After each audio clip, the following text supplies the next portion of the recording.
Welcome to week 4 and management of operating budgets.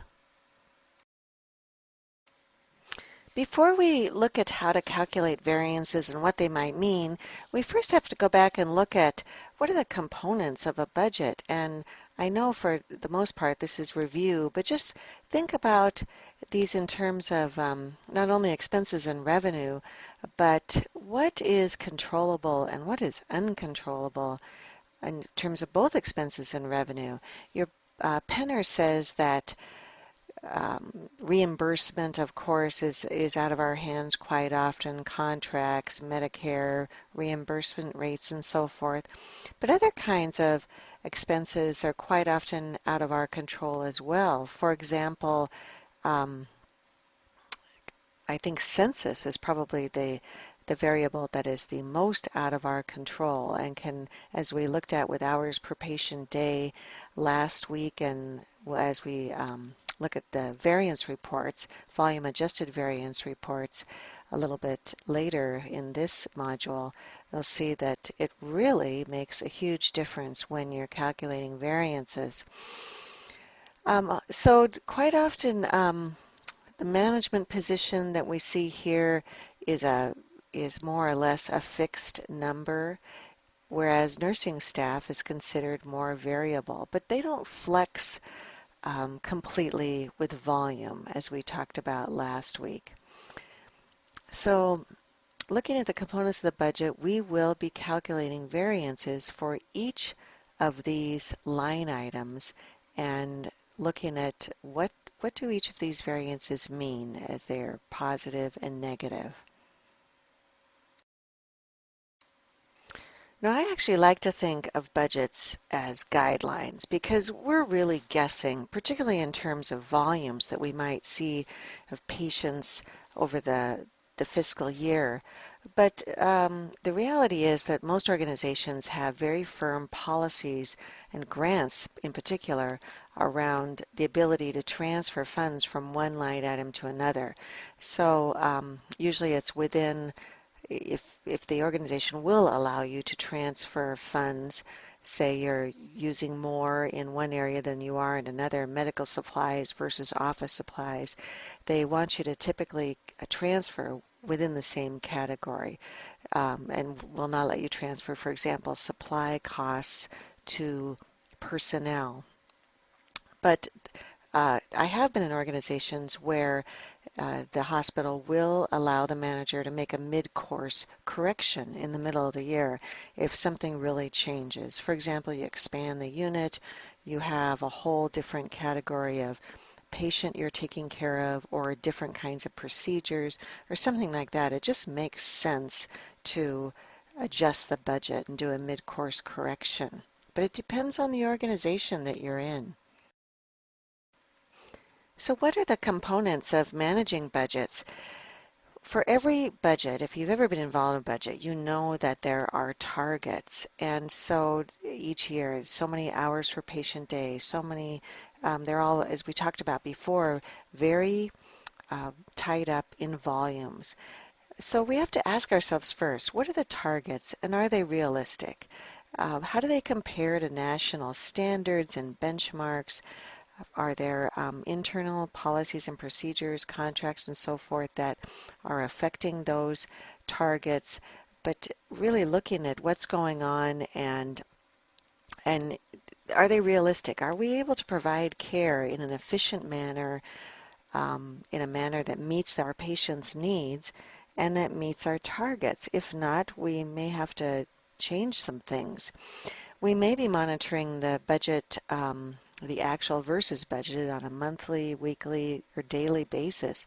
I've been in positions where we looked at hours of care every shift with nursing staffs to really raise their awareness because it just takes, as we saw last week, a couple of hours every day and pretty soon you're over by a full FTE by the end of the fiscal year. And then we're going to look at those variances, positive and negative, and look for causes, or sometimes there's errors on the budget reporting sheets.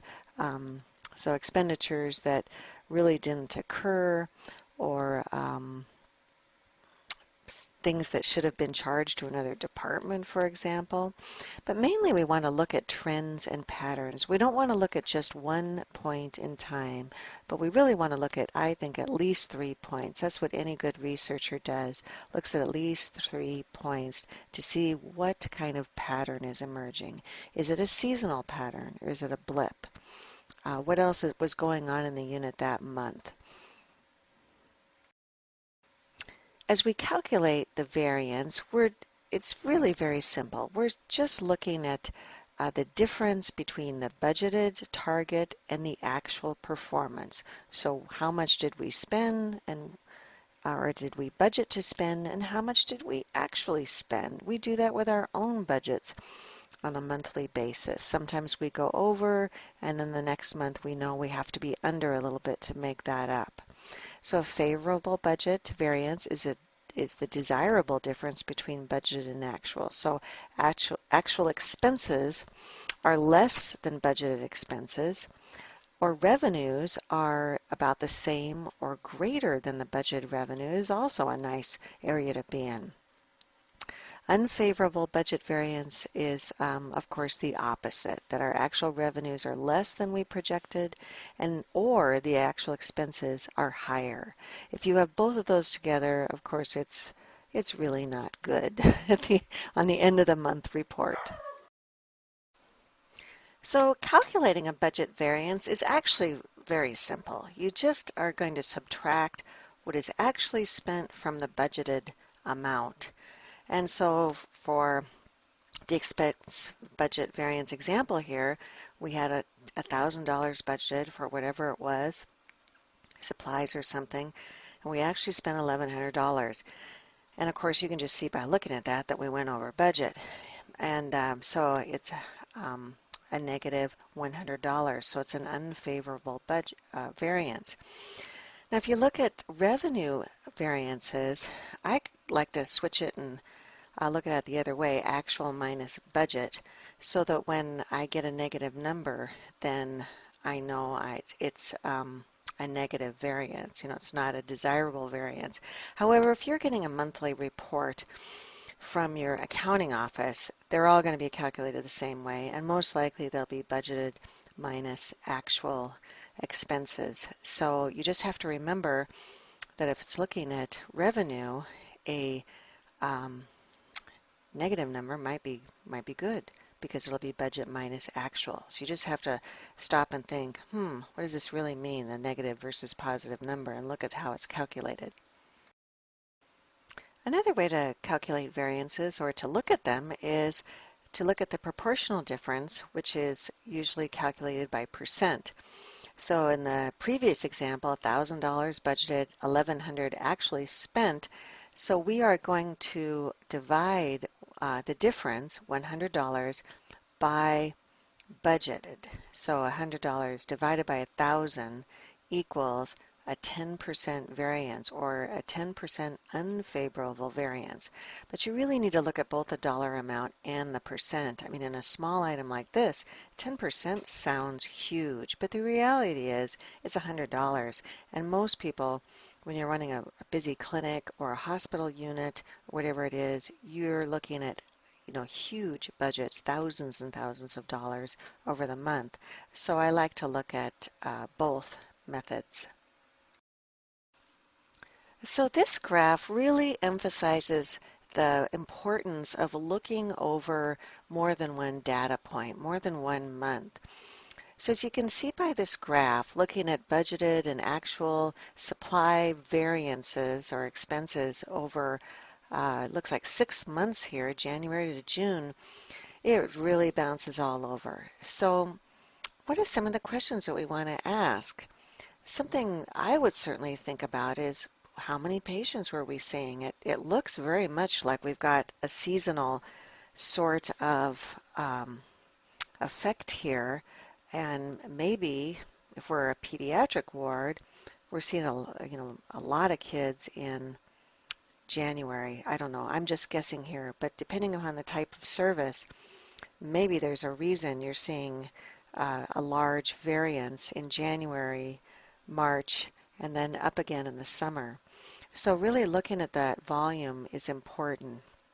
And perhaps you're not budgeted for enough. Of course, that's nearly always the case, but supplies tend to really co-vary with the business that you're doing because they're very much variable costs. So we want to go back and look at what were we doing, and in your homework, you actually will be doing a volume adjusted variance, which is extremely important because maybe just looking at the raw numbers does not tell you the whole story.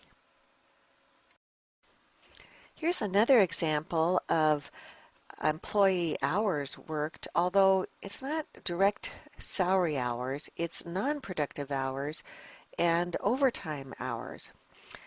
What's interesting here, again, looking at the patterns, so we're looking back over a couple of years, July 2012 budget versus actual. So we've got blue versus maroon, and so you can just see by looking at it that we are definitely over budget. Um, so these are total hours for the month, total hours of care. Non-productive is, of course, sick time and vacation time and maybe uh, some educational time and other things like that. But mainly it's vacation and sick time. And of course, July would be a big month. So perhaps other months in the year, you're under budgeted on non-productive hours. You also need to look at what's going on in terms of your staff. Maybe there was somebody out on maternity leave, maybe a couple of people during this time period. And then to compensate for that, you've got more overtime hours in the maroon that definitely co-varies with the non-productive hours, and that makes sense because you're probably covering people that are gone, particularly if they're unplanned absences and you're having to compensate for people. But definitely these hours are more than July in 2011, but I would certainly want to look across the whole year. So you can see when you look at patterns of variances, you really need to be a bit of a sleuth to figure out what's going on. Here's another way of looking at staffing costs per patient day and also per FTE and per discharge. So we can see that in 2012, our costs are really up, um, particularly compared to budget, but also compared to July of the year prior. We are quite a bit over where we were. So we need to again ask ourselves, why is this? We don't have all the information that we need just looking at this graph. I mean, maybe there was a union contract that was renegotiated and it was after the budget was put into effect. That happens in Seattle area hospitals. And so there are raises that staff got that we have no control over. Or maybe we are, when you look at these costs per patient day, there's overtime and all kinds of costs rolled into them. So maybe we are using a lot more overtime than we normally do. I can't recall from this graph if it's directly related to the prior graph, so we'll assume that it may or may not be.